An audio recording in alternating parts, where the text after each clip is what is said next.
গলদা চিংড়ি ভেজে নিয়েছি, এটার মালাইকারি করব।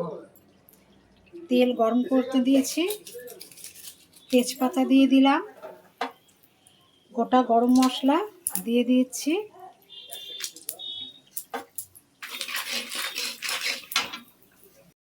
মশলা ভালো করে কষা হয়ে গেছে।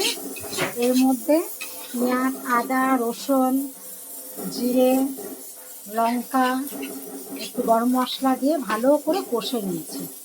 নিয়ে এবার নারকেলের দুধটা দিয়ে দেবো।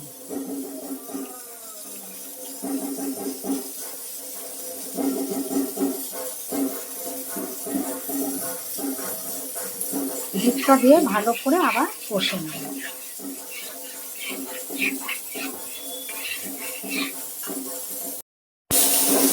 নারকেলের দুধটা দিয়ে ভালো করে কষে নিলাম।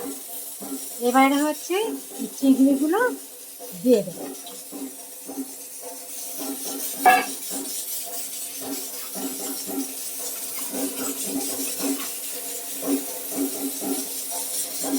তরকারি হয়ে গেছে, এবার ফ্রেশ ক্রিম দিয়ে দেবো, দিয়ে নামিয়ে দেবো।